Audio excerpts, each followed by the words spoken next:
It's tough. On the one hand, the businesses have lost tremendous revenue.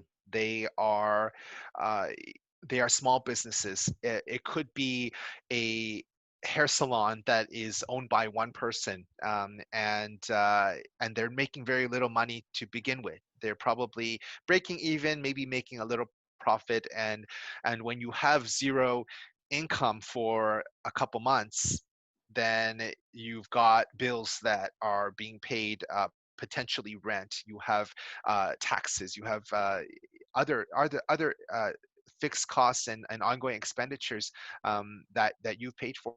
And I understand that they are suffering and that they're trying to recoup.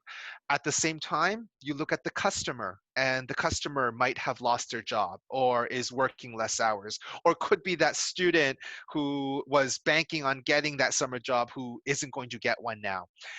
And yes, there are government benefits, but at the end of the day, the message is that everyone is suffering. I think ultimately there's going to be, yes, there might be some additional costs, that businesses might charge their customers, but I do hope and I believe that businesses will be fair. I do hope that they will do it in a responsible way, because ultimately the customer has a choice. The customer is going to choose whether to shop in that store or buy that service from that place, and they're going to obviously think about the cost. So I do believe that there will be, yes, some increase in cost potentially.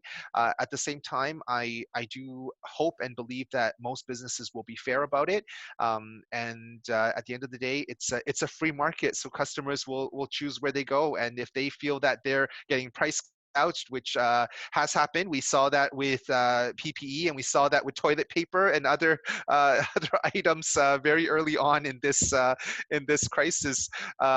People called them out for price gouging, and that is unacceptable. That's called taking advantage, and that's not the Canadian way. So I don't hope to.